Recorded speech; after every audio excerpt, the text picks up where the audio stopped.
सभी मित्रगण वे प्यारे भाई बहनों का हार्दिक स्वागत और अभिनंदन। आज का वीडियो कक्षा अष्टमी के अध्याय 6 वर्ग वे वर्गमूल से लिया गया है। तो इस वीडियो में आपको वर्ग वे वर्गमूल से संबंधित सामान्य जानकारी दी जाएगी।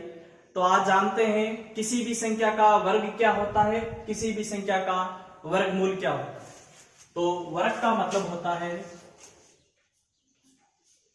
किसी भी संख्या का वर्ग करना है। तो किसी भी संख्या का वर्ग करेंगे तो उस संख्या को उसी संख्या से गुणा कराने पर जो मान आता है वो उस संख्या का वर्ग कहलाता है। तो वर्ग बराबर क्या हो गया, संख्या इंटू संख्या। संख्या को संख्या से ही गुणा करवाना है तो हमें वर्ग प्राप्त होगा। जैसे उदाहरण के तौर से देखा जाए तो 4 का वर्ग। अब देखो 4 का वर्ग, 4 का वर्ग का मतलब संख्या क्या है 4, तो 4 का गुणा 4 से मिला हमें 16। तो 4 का वर्ग 16 प्राप्त होता है। इसी तरह दूसरा उदाहरण देख सकते हैं 8 का वर्ग। तो 8 को गुणा 8 से 64। तो 8 का वर्ग 64 होता है, 4 का वर्ग 16 होता है। तो वर्ग ज्ञात करने का मतलब ये हुआ कि किसी संख्या का वर्ग ज्ञात करेंगे तो उस संख्या को उसी संख्या से गुणा कराएंगे तो वर्ग प्राप्त हो जाएगा। अब देखो वर्ग में सामान्य नियम यह होता है कि सम संख्या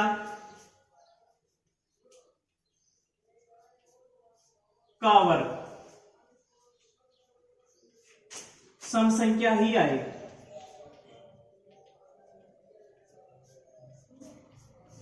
सम संख्या का वर्ग करेंगे तो सम संख्या ही आएगी। और दूसरी बात,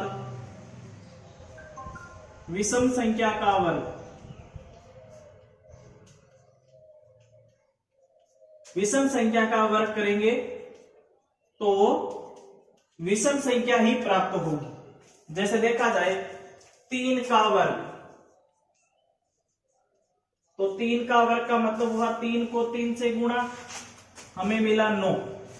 तो यहां पर देखिए 4 एक प्रकार की सम संख्या है और सम संख्या का वर्ग 16 प्राप्त होता है और 16 भी एक सम संख्या प्राप्त होती है। तो कहने का मतलब यह हुआ कि सम संख्या का वर्ग सम संख्या प्राप्त होगी और विषम संख्या का वर्ग विषम संख्या प्राप्त होगी। यहां पर देख लीजिए 3 एक विषम संख्या होती है तो विषम संख्या का वर्ग 3 का वर्ग किया, 3 को 3 से गुणा करवाया, 9 प्राप्त हुआ। 9 एक प्रकार की विषम संख्या। अब देखते हैं जो वर्ग संख्या होगी वो पूर्ण वर्ग संख्या होती है या नहीं होती है, यह कैसे पता चलता है। कोई सी भी संख्या दी हुई हो उसका पूर्ण वर्ग संख्या होगी या नहीं होगी, ये रूप कैसे पता चलता है। तो देखिए पूर्ण वर्ग संख्या वे संख्याएं जिनका इकाई अंक 1 या 4, 5, 6, 9 या 00 हो, वे पूर्ण वर्ग संख्या हो सकती है। जिन संख्याओं के पीछे इकाई अंक 1, 4, 5, 6, 9 या 00 हो वह पूर्ण वर्ग संख्या हो सकती है। जैसे उदाहरण के लिए देखा जाए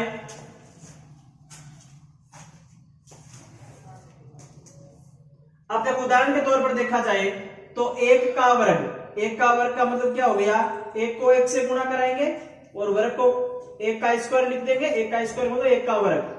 तो 1 को 1 से गुणा किया, मिला हमें 1। तो देखो इकाई अंक 1 में इकाई अंक 1 ही होता है और 1 होना चाहिए, 1 आ रहा है तो ये 1 है, वो पूर्ण वर्ग संख्या है। बात 2 की जाए 2 का वर्ग। तो 2 का वर्ग 2 इंटू 2 मिला 4। तो इकाई अंक 4 मिल रहा है तो ये भी एक पूर्ण वर्ग संख्या है। आगे 7 का देख लो, 7 का वर्ग। तो 7 को 7 से गुणा 49 में आते कि इकाई अंक 9 है, यहां पर 9 आया हुआ है तो इकाई अंक 9 सम्मिलित है तो यह भी पूर्ण वर्ग संख्या होगी।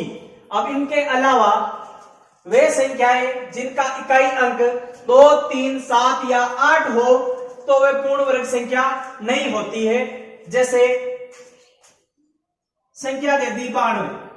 अब इसका इकाई अंक देखो 2 है तो जिनका इकाई अंक 2, 3, 7, 8 इनमें से कोई सा भी होगा तो वो पूर्ण वर्ग संख्या नहीं होगी। 81 की बात कर ली, 81 में इकाई अंक 1 है, तो जिनका इकाई अंक 1 हो वो पूर्ण वर्ग संख्या होती है, और इनका वर्गमूल निकाल के भी देखना पड़ता है कि इनका वर्गमूल पक्का निकलता है या नहीं निकलता है। बात 121 की जाए तो इनका इकाई अंक 1 है, तो ये पूर्ण वर्ग संख्या होगी।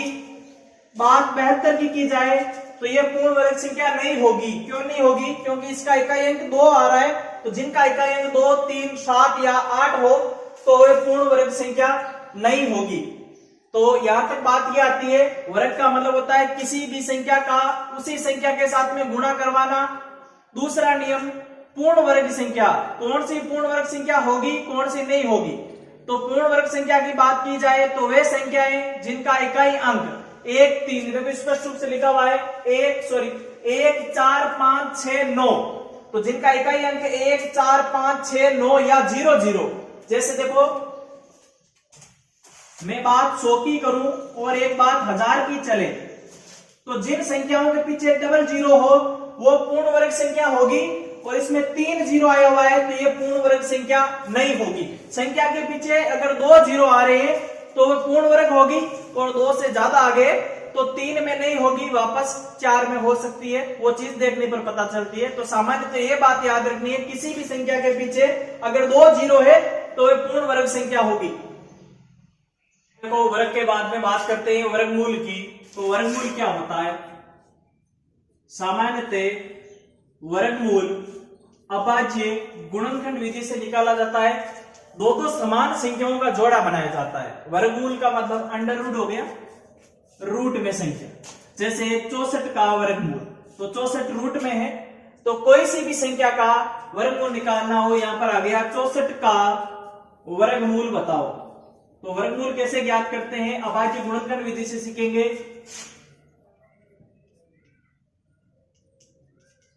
अब आप देखो अभाज्य गुणनखंड, 64 का वर्गमूल निकालना है तो 64 का अभाज्य गुणनखंड करेंगे। तो किसी भी संख्या का अभाज्य गुणनखंड करने पर उसमें सिर्फ अभाज्य संख्याओं का भाग दिया जाता है। और अभाज्य संख्या की बात की जाए तो 64 में अभाज्य संख्याओं का भाग देंगे, तो अभाज्य संख्याओं में सबसे छोटी अभाज्य संख्या 2 होती है, और भाग तभी देना है जब उसमें आसानी से भाग जाए। तो भाजकता के नियम के आधार पर ये 64 है, इसका इकाई अंक 4 है।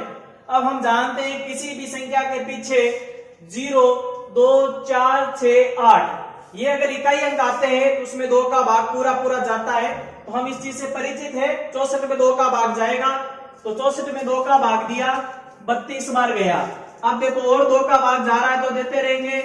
32 में 2 का भाग 16 बार, 16 में 2 का भाग 8 बार, 8 में 2 का भाग 4 बार, 4 में 2 का भाग 2 बार, 2 में 2 का भाग 1 बार। यहां पर 1 आएगा, हम रुक जाएंगे। तो ये 64 का अभाज्य गुणनखंड हो गया।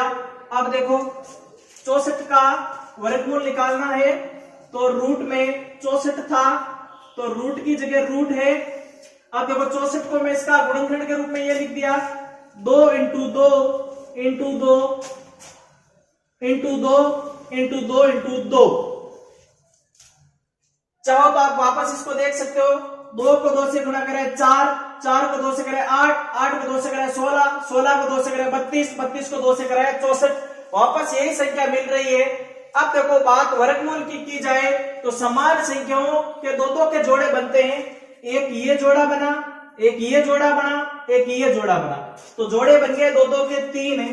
तो 64 का वर्गमूल 64 का वर्गमूल बराबर हो गया 2 इंटू 2 इंटू 2। 2 को 2 से गुणा किया 4, 4 को 2 से किया 8, तो 64 का वर्गमूल हो गया 8।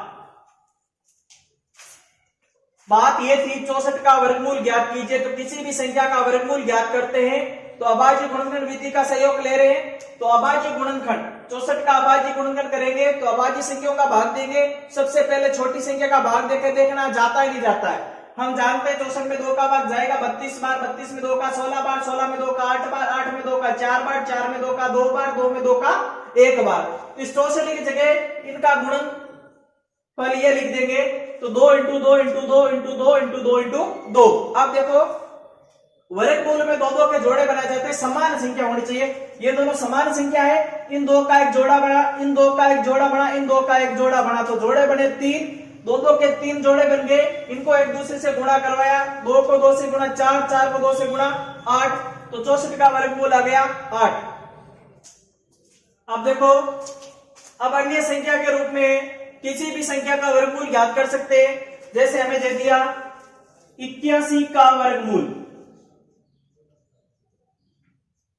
तो 81 का वर्गमूल ज्ञात करेंगे तो 81 को पहले रूट में लिख दो। अब आप 81 का अभाज्य गुणनखंड निकालेंगे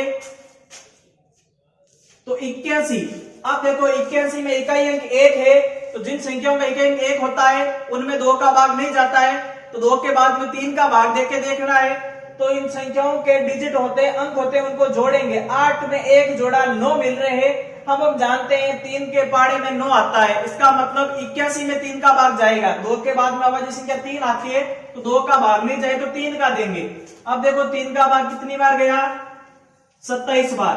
27 में और 3 का देंगे, गया 9 बार। 9 में और 3 का दिया, गया 3 बार। 3 में 3 का 1 बार।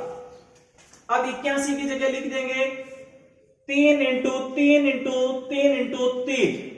वर्गमूल ज्ञात करना है तो समान संख्याओं के 2-2 के जोड़े बनेंगे। एक ये जोड़ा, एक ये जोड़ा, 2 जोड़े बन गए।